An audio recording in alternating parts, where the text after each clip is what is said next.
Everyone. I pulled the tarp a little bit further down so that I could film while it's raining. It's been sprinkling a little bit. It's not currently hitting the tent where you can hear it. I can hear it just a little bit. It's alright. It cools the air off. I still have the air conditioning running, but it makes the outside cooler too. Alright, so in perfect timing, God does this perfectly. We're weathering the storms. So I'm going to look at an example of somebody weathering a storm. Now there's two ways you can look at a storm. The positive side of it is that God will help you get through it. Or, a lot of times in my case, I don't know which direction to go. And I'll tell God, okay, if you want me to go in this direction, just part the seas in front of me. Otherwise, roadblocks. So that way I know whether I'm going the right direction. I always want to go where He wants me to go, but sometimes I don't pick up on it. It's not His fault, it's my fault. But we have a relationship now that I know that if He's telling me, go north, and every time I try to go north, I run into roadblocks, okay, I'll pick another direction. I'll go south. Still roadblocks? East? Oh, it's clear. I can go east. Now, since I'm trusting God to do this, Satan's not going to step in and do the same that God would do because he can't. So I trust God to get me where I need to go. And if I'm just not picking up on it, sometimes I'm thick that way. I just don't see, it's right in front of me. I've got instructions to go to a place. I can't find it. What do I do?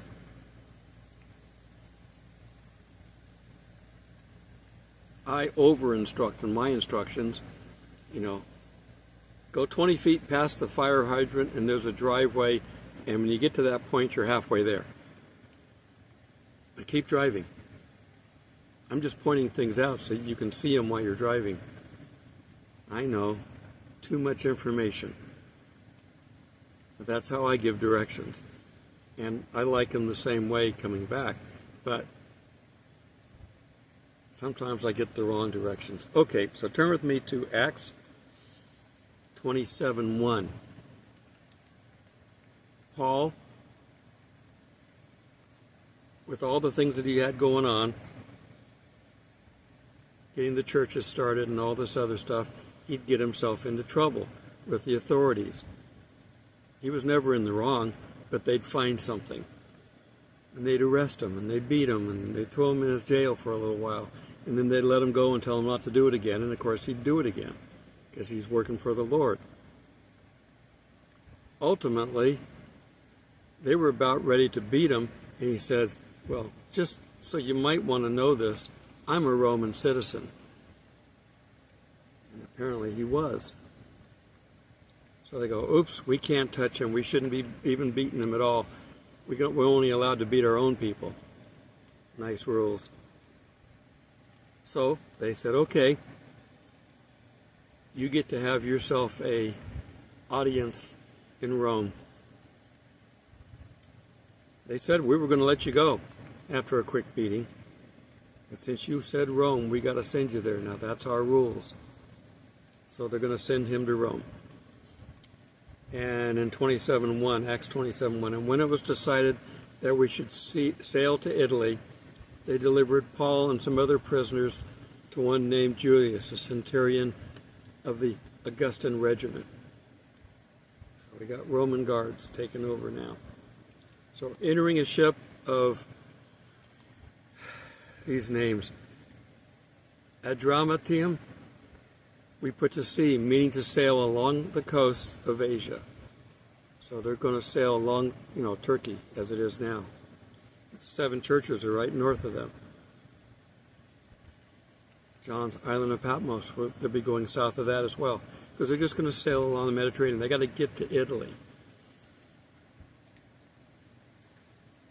Aristarchus, Macedonian of Thessalonica, try saying that without pausing, was also with us. And the next day we landed in Sidon, and Julius treated Paul kindly and gave him liberty to go to his friends and receive care. Sounds like I got a boat behind me. Yep, there's a boat behind me. That's what you get when you have a lake behind you. Okay, settle down. There, we can see the water. Okay. So he could receive care from his friends. When we had put to sea from there, we sailed under the shelter of Cyprus, an island off the coast, because the winds were contrary. There's one thing to have a power boat. You can go any direction you want to go. You turn the motor a little bit, and it can power your boat to turn. You can go upstream if you want. You can go against the wind, but not so with a sailboat.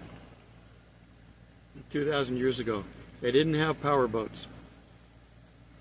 Well, the Romans did, and it's like, row, row, okay, and you get 20 or 30 guys down there rowing, you've got a little bit of power. It's human power, but it works. But the average person couldn't afford one of those, so they had sailboats. You can't go straight into the wind. If the wind's coming this way and you try to go this way, you're just going to sit there. There's nothing pushing you forward. You're going to probably go backwards. Now, if the wind is coming this way and you want to tack, you can tack against it, and it will push the sail and have you go a little bit. You're going to have to go zigzaggy to get where you want to go, but you can do it. It takes a long time, and you got to go out of your way here, then reverse the tack and come back the other way, but you can do it. Now, if the waves are rough, that makes it hard to steer. You've got a steering on there, but you got to use the wind power to give you your impetus to move forward. But you can tack. But if the weather's really bad and the winds are blustering in all different directions and your sails don't know which way to go, sometimes you can basically flounder and take on, whoops, come on, don't do that. Take on water, and you could sink. It's dangerous to have that. Okay, so the winds were contrary. And when we had sailed over the sea, which is off of Sicilia and Pamphylia, we came to Myra, the city of Lycia. Okay, so they're a little bit further along, but they're still in Asia Minor. There was a centurion found the centurion found, the Roman guard guy, found an Alexandrian ship sailing for Italy. Okay, we can get these people off of our ship and put them on another ship that's really truly going that direction, because we're not. And it was probably a bigger ship, it was a military ship. And he put us on board. And when we had sailed slowly many days and arrived with difficulty off Cnidus, the wind was not permitting us to proceed. West to east is the flow of wind in the northern hemisphere. You can see it here in the United States. Our storms go from west to east. They may go up and down and things like that, but the basic flow is west to east. Same over there. And if you notice, the Mediterranean is west to east. So if you want to go west, you're fighting the wind a good part of the way. Okay. We sailed under the shelter of Crete off of Salmon. Passing it with difficulty, we came to a place called Fair Havens near the city of Lycia. I see if I can put a map up to show this. There are maps of Acts. There are maps of all the journeys, if you go look for them. So I'll see if I can find a map and put it up there just to let you see some of these names. These are all names of the time. These towns may or may not be there. Okay, we know Cyprus is there. A lot of the little towns are, but are they in exactly the right spot? You'd have to ask an historian, and I haven't studied that. Okay. Now, when time had been spent, and sailing was now dangerous because the fast was already over, Paul advised them, "Men, I perceive that this voyage will end with disaster and much loss, not only of the cargo and the ship, but also our lives." See, Paul's got connections. God warned him, probably in a dream. Nevertheless, the centurion was more persuaded by the helmsman,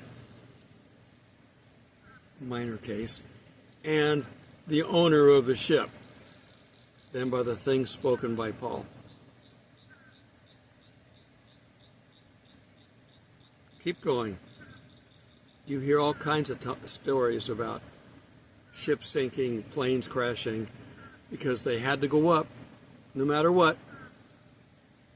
Had to get out there, had to get there on time, and people die because they make bad decisions, think they're stronger than Mother Nature, and I'm using that term loosely. Okay. So, because the harbor was not suitable to winter in, oh my God, we're getting into winter too, which means really fluctuation in storms and cold. The majority advised to set sail from there also, if by any means they could reach Phoenix, a harbor in Crete, opening towards the southwest and northwest, and winter there. This has taken a long time. This isn't, I've never been to the Mediterranean yet. I would love to. I went to the Orient side. I never went to this side. And take a cruise along there and just it's beautiful country. Beautiful sea, ocean. It's a big sea. Boats out there, beautiful scenery. But you take it in a slow boat.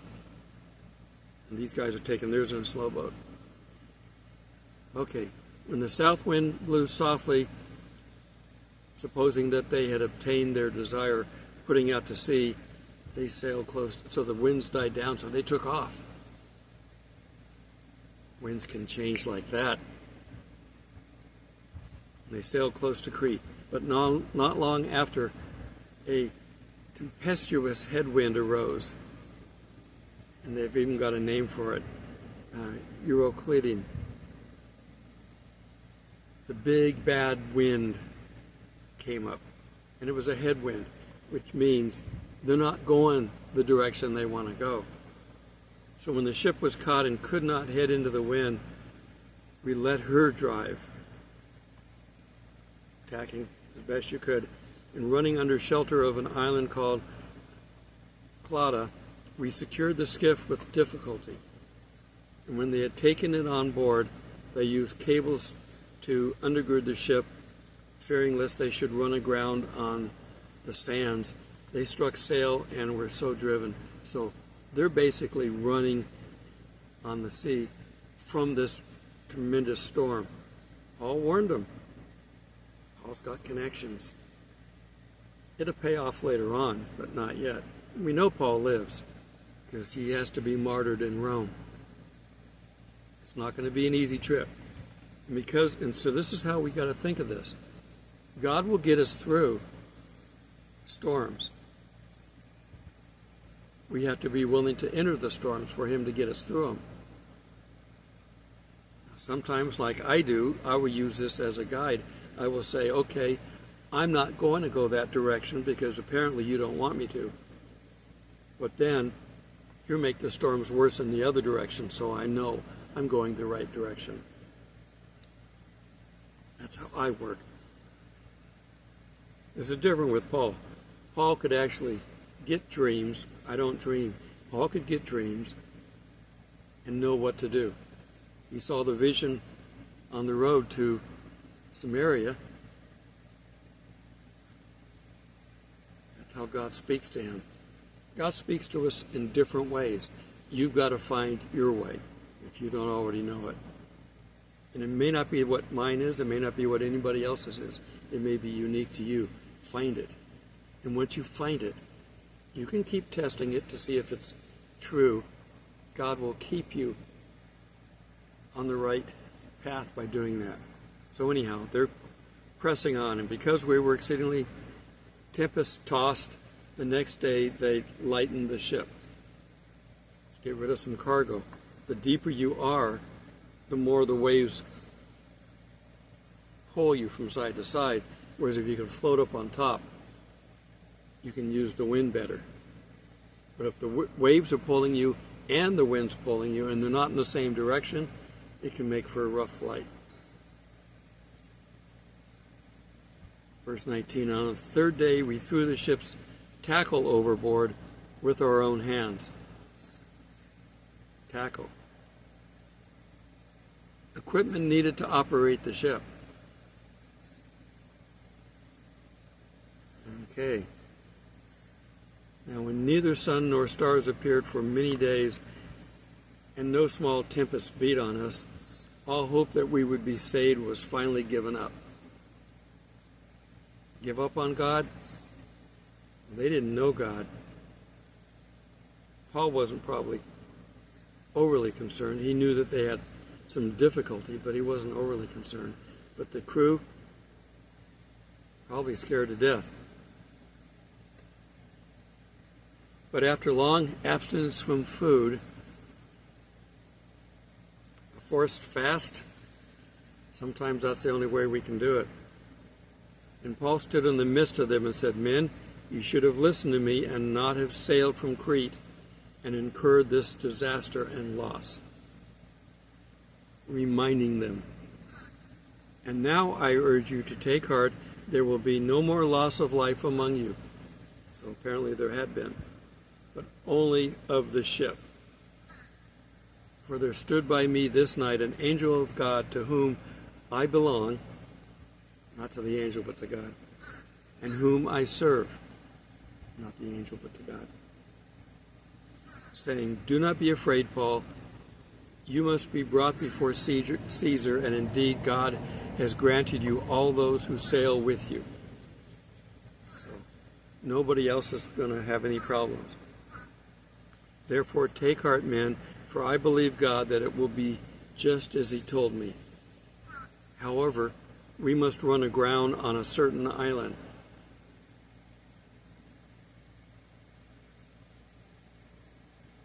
Not an easy decision.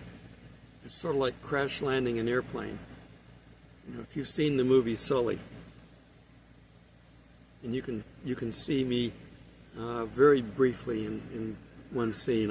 I can point you out the shadow walking away. We filmed almost all day, and I was walking right next to Tom Hanks, going in and out of this bar in the scene, time and time again. At one particular moment, the person directing me got on the earphones and was talking to somebody and didn't cue me. I'm not supposed to ad-lib. I'm supposed to stay until I'm cued. By the time he cued me, I'm walking off camera at the end of the scene. So you're not going to get to see me walk by Tom Hanks, even though I did it many times during that scene. All right. You never know where life's going to take you. Okay, so they're going to have to run aground. Oh, I was going to get to Sully. He had to crash land in the Hudson. They didn't have any choice. And he did exactly what pilots are supposed to do. We're taught from the very beginning. I've flown. I'm not current. We're taught from the very beginning, if you've got no power and you're going to have to make a forced landing, land the same way you would land on a runway. Doesn't matter if it's treetops, sagebrush, a highway, whatever it is, land the plane the same way you would as if you were landing on a runway. Flaps, get in the right position. You know, don't try to pull up on it unless you would do that on the runway.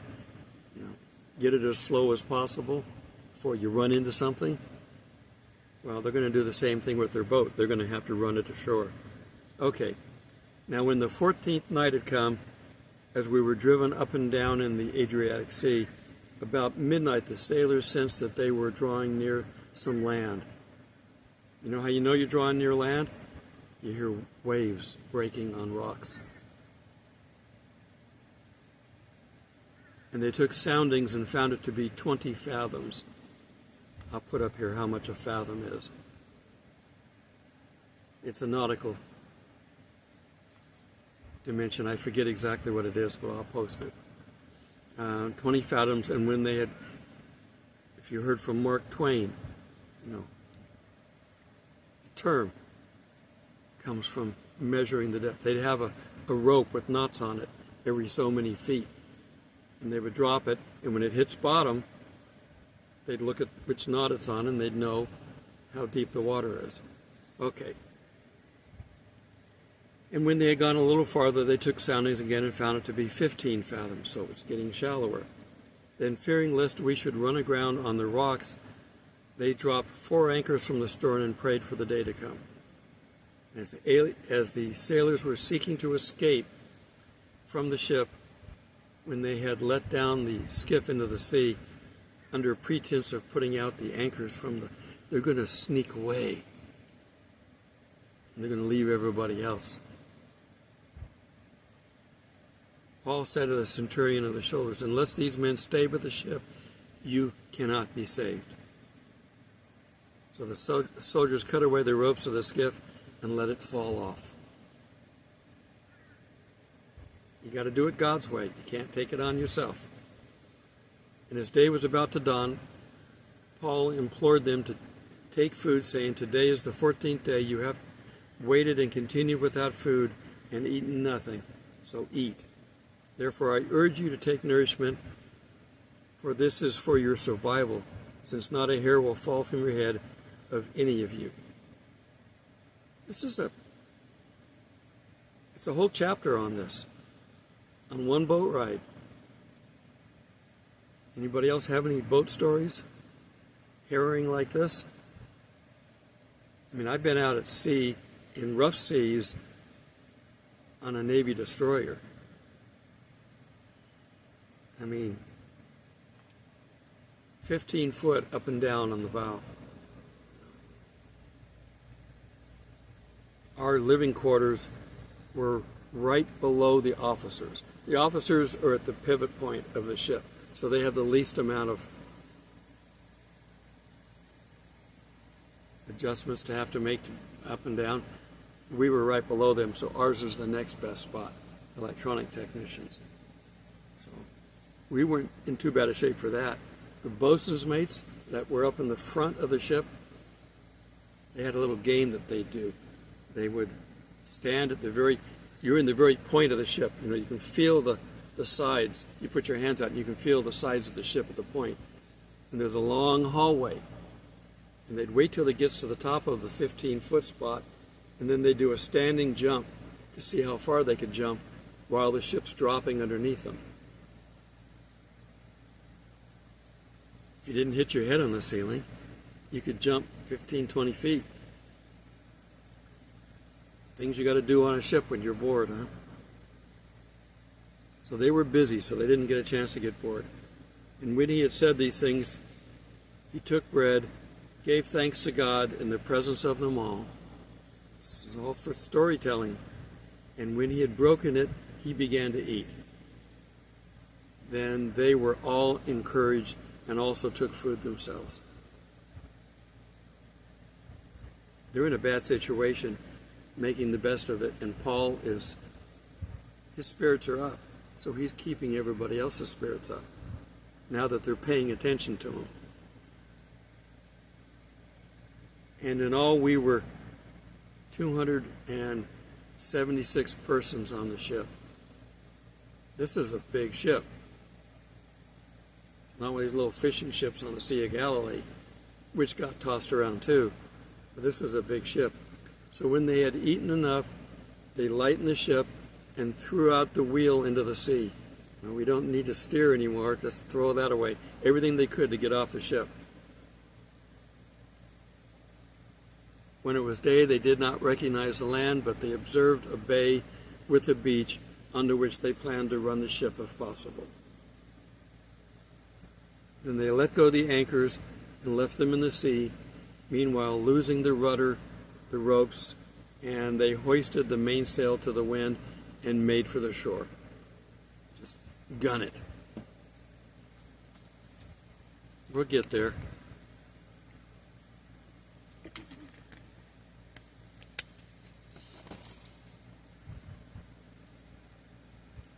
But striking a place where the two seas met, they ran the ship aground, and the prow stuck fast and remained immovable. So and the stern was being broken up by the violence of the waves. So they ran it aground, and the waves are coming in because they're far enough in now that they're crashing into the ship and they're breaking the ship apart. So the soldiers' plan was to kill the prisoners lest any of them should swim away and escape. In Rome, if you lost a prisoner, you'd have to sacrifice your life. So they weren't going to do that. But the centurion, wanting to save Paul, kept them from their purpose and commanded that those aboard, those who could swim, jump overboard first, and get to the land. The rest on boards and some of parts of the ship. Just hold on to whatever you can. This is a harrowing adventure. This should make a movie.